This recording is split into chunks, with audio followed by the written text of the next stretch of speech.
François Rebsamen, bonjour. Vous êtes maire de Dijon, président de Dijon Métropole, vous avez été ministre, vous êtes un homme politique présent dans le débat national, mais c'est le président de la métropole qui est ici sollicité pour cet entretien, qui s'inscrit donc dans la série des grands entretiens que nous menons dans le cadre des travaux de la plateforme d'observation des projets et stratégies des métropoles. Alors cet entretien vise à recueillir votre analyse sur le moment particulier que traversent les métropoles françaises et ici, bien sûr, votre métropole. Notre entretien va donc s'organiser autour des grandes questions qui touchent aux enjeux auxquels est confrontée votre métropole et à la manière dont elle les aborde. Alors la première question que je voudrais vous poser, c'est comment vous caractériseriez au fond votre métropole par rapport aux autres agglomérations françaises qui ont acquis également le statut de métropole par la loi MAPTAM.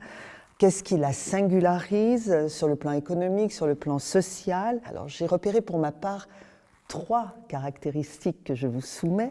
On pourrait dire de la métropole de Dijon qu'elle est une métropole de petite taille démographique, mais on pourrait dire aussi à taille humaine, 258 000 habitants, mais néanmoins près de la moitié de la population du département de la Côte d'Or.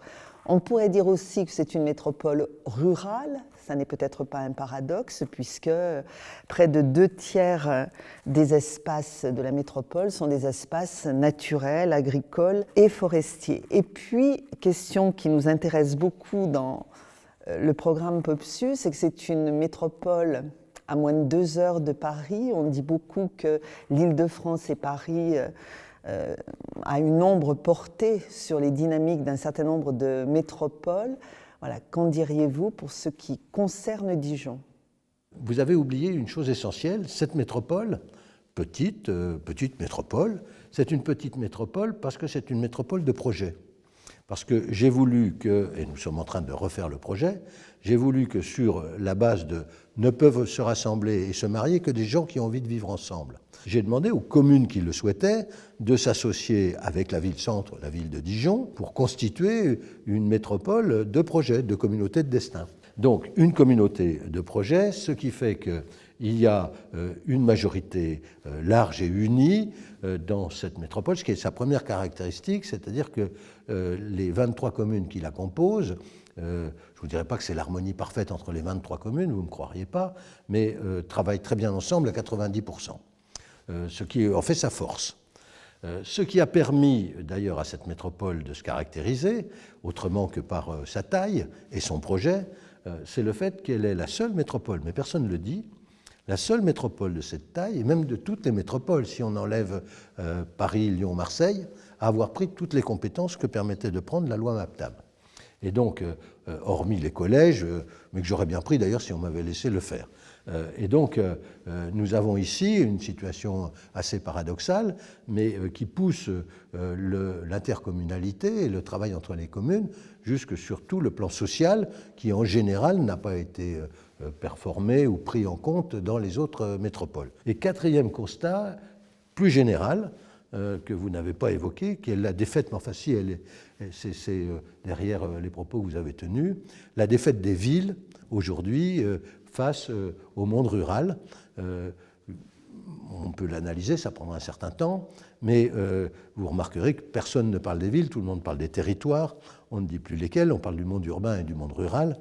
Et moi j'aime bien parler des villes parce que ce sont dans les villes comme Dijon, et dans les métropoles, que se concentrent tout à la fois quelques richesses, bien évidemment, mais également aussi les plus grandes difficultés sociales qu'on peut y rencontrer. Nous avons perdu la bataille des villes, il faut la reprendre parce que c'est une bataille essentielle pour le développement de notre pays. Vous venez de dire que vous êtes, à la différence de beaucoup de métropoles, une métropole qui a pris tout ce que vous pouviez prendre de compétences au département, donc plutôt dans le champ social, mais la seule métropole qui ait un statut de collectivité à part entière, c'est Lyon.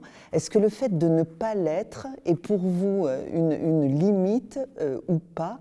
Et deuxième question, vous êtes une métropole où il y a un déséquilibre, comme dans beaucoup de métropoles, entre la ville-centre et les communes voilà, de périphérie qui sont dans la métropole. Vous êtes par ailleurs le maire de Dijon. Est-ce que cette situation est un atout ou est-ce que c'est un élément avec lequel vous devez compter, étant le président de la métropole, mais aussi le maire de la ville-centre, et qui est la ville qui pèse aussi dans la métropole?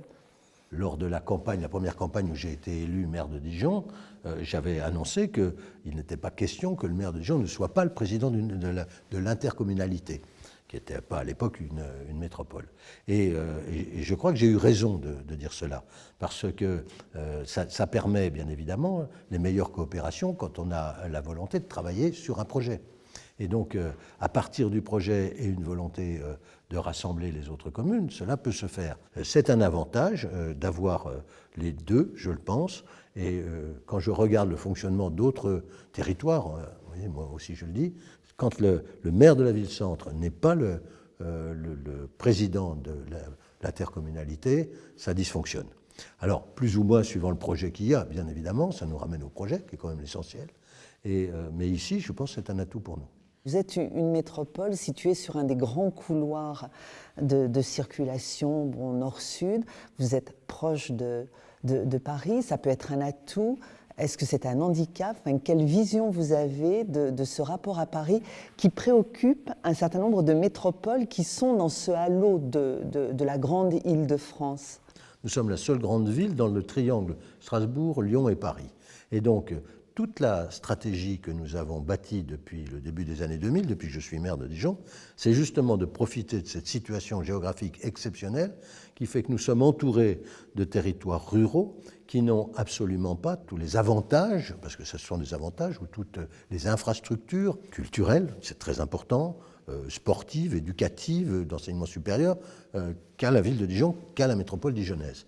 Et donc, cette métropole, elle a un rôle, une place à jouer au cœur de ce triangle. Et aujourd'hui, où sont décriées les grandes métropoles, vous le savez très bien, la métropole d'équilibre que nous sommes au milieu de ce triangle profite, oui c'est vrai, d'une certaine lassitude, exaspération, difficulté, pris à vivre dans des grandes villes comme Paris ou Lyon. Et on s'est dit au début des années 2000, enfin je me suis dit avec mes collaborateurs et amis au début des années 2000 et autres élus, qu'est-ce qui nous manque pour jouer un vrai rôle d'attractivité sur l'ensemble de ce territoire rural qui nous entoure, département de la Haute-Marne, département de la Nièvre, département de la Saône-et-Loire, et encore la Saône-et-Loire, c'est un peu plus peuplé, puis il y a d'autres pôles, de Lyon, etc. Comment on arrive à drainer ces territoires qui n'ont pas cette chance d'avoir une ville-centre importante pour qu'ils viennent à Dijon? Alors, on a passé en réalité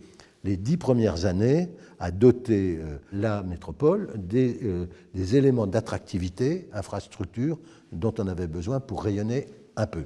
Comment vous analysez-vous sur la situation de Dijon, ce couple attractivité, j'allais dire, à l'international, dans le cadre d'une concurrence entre les villes qui passe par de grands projets. Et on voit aujourd'hui qu'un certain nombre de métropoles arrêtent cette logique des très grands projets.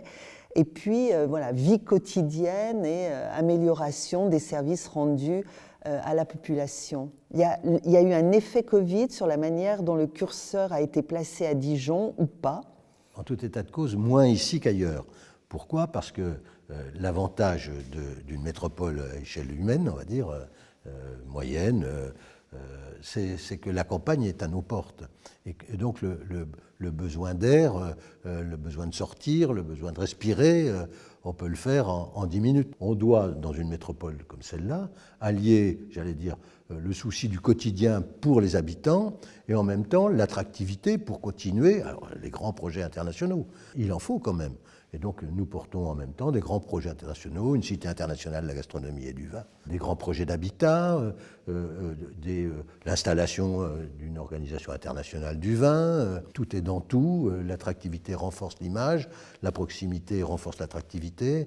Donc je pense que c'est assez faux de dire que l'attractivité, vous ne l'avez pas dit, serait due uniquement à l'image qu'on donne à l'extérieur par les grands projets, mais ça l'est aussi par la qualité de la vie, ce qu'on peut proposer tout simplement, la qualité de l'enseignement pour les enfants, l'enseignement supérieur pour les plus grands, enfin pour les familles, etc.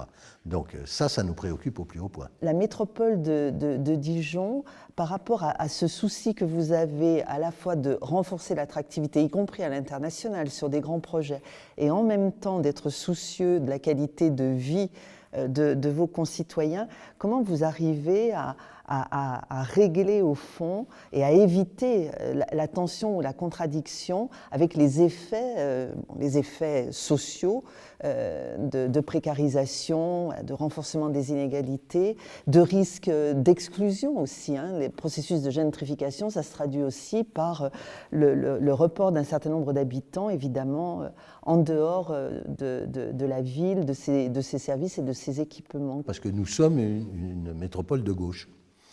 Parce que nous avons chevillé au corps la nécessité d'avoir une solidarité entre les habitants de cette métropole, d'affirmer et de réaliser la volonté d'y loger les gens, quels que soient leurs revenus, de nous occuper principalement des gens les plus défavorisés, les plus modestes, des milieux populaires, comme on dit. Parce que maintenant, dans les élections, le problème, c'est que font les milieux populaires. Et donc, nous, ça nous préoccupe au plus haut point. Donc on s'en occupe, donc on a des programmes sociaux pour les accompagner, pour réduire les inégalités. Malheureusement, ça ne dépend pas que de nous. Il y a des inégalités qui sont dues vous le savez, à l'éducation, etc., aux revenus. Mais nous essayons de lutter contre ça depuis le début en permettant à tout le monde, je dis bien à tout le monde, d'avoir accès à tous les avantages. Comment ? Gratuité pour la culture. Quasi-gratuité dans la restauration scolaire, jusqu'à des paiements assez élevés de 6,50 € pour ceux qui ont les moyens. Donc, avec ça, on arrive à avoir, pour le moment, une réduction ou une non-augmentation des inégalités entre les populations qui habitent sur ce territoire. Un petit détour, si vous le voulez bien, par la question des transitions. Alors, il y en a une quand même que vous avez embrassée à bras-le-corps et qui participe aussi de la réputation de Dijon actuellement, c'est la manière dont vous êtes entré dans la transition numérique et dont vous avez mobilisé le numérique. Donc j'aimerais bien quand même que vous disiez un mot du projet On Dijon, alors à la fois pour préciser ce qu'il est, mais surtout pour revenir sur ses effets. Alors sur 3 registres, ces effets. Les effets sur l'organisation des services, les effets sur l'amélioration du service rendu, les effets sur la population, c'est-à-dire comment vous embarquez dans cette aventure-là les habitants, et puis, petite question supplémentaire, parce que c'est une question névralgique, la manière dont vous avez géré et traité la question des données. L'idée est venue progressivement au départ de se dire, mais notre organisation, je parle des services, notre organisation municipale ou métropolitaine, elle est en silo. On a le service de voirie, on a le service d'électricité, on a le service, etc., d'intervention. Et donc, l'idée, c'est de dire, est-ce que grâce à l'outil numérique, on ne peut pas gérer l'ensemble de l'espace public en transversal plutôt que par silo. Et donc, c'est ce que nous avons lancé, ce que nous avons commencé à faire. Parce que c'est une longue œuvre. Ça a commencé par une formation pour les agents, parce qu'on ne peut pas aller avancer sur ce projet si ceux qui vont le mettre en œuvre ne sont pas les premiers concernés. Ensuite, le service rendu. On est bien d'accord, on gère l'espace public. Vous avez un incident sur l'espace public. Avant, on envoyait le service voirie. Ah ben non, c'était pas le service voirie qu'il fallait, c'était l'électricien. Là, on sait à l'avance, ils savent faire les deux. Donc, pour le service rendu, c'est bien mieux. Après, comment on embarque, comment on fait avec nos concitoyens? Alors, on ouvre les données. C'est-à-dire, on leur dit, à partir d'aujourd'hui, ça a 1 mois, donc il faut 2 mois. Donc fin novembre, on a dit, vous pouvez, mais attention, ne commencez pas à nous critiquer dès le début, mais vous pouvez à partir de maintenant, par votre portable, pour ceux qui en ont, vous pouvez appeler, signaler tout ce qui se passe sur la voie publique et on vous promet qu'on va y répondre le plus rapidement possible. En tous les cas, on va vous répondre déjà que vous allez savoir qu'on a pris en compte votre demande. Donc j'ai dit, mais n'allons pas trop vite, parce que je voyais qu'on allait être submergé. Donc on a fait attention de ne pas être submergé. J'avoue qu'on ne l'a pas été. Après, je vais mettre en place un comité éthique, bien évidemment, pour que tout ça soit contrôlé et pour que nous ayons, bien sûr, un souci de préserver les données. Vous avez une vice-présidence à l'Alliance des territoires. Et donc, on sait aujourd'hui que les métropoles sont, au fond, interrogées, on pourrait dire sommées aussi, d'échanger, de développer des relations de coopération avec ces territoires périmétropolitains sur la base d'une interdépendance, voilà, sur la base d'une dépendance réciproque. Voilà. Comment vous abordez cette question-là? Qu'est-ce que vous avez fait, au fond? Et en particulier, est-ce que vous pouvez illustrer, au fond, la manière dont vous êtes entré dans ces transactions avec vos voisins autour de la question de l'alimentation? De deux manières, à mon avis. La première, par nécessité imposée à ces territoires, car nous traitons, par exemple, la Côte d'Or, c'est 550 000 habitants, nous traitons les ordures ménagères de 480 000 habitants, ici.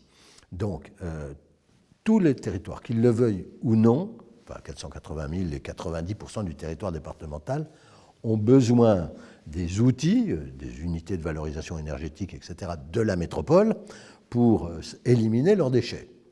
Donc, j'impose déjà une relation de client au territoire. Et donc, ça les oblige à nous parler, parce qu'on en est là au départ. Ça les oblige à nous parler, ne serait-ce que parce qu'ils sont, pour nous, nous sommes des fournisseurs et ils sont clients. Donc, la discussion sur le prix, la discussion sur tout ça, crée du lien.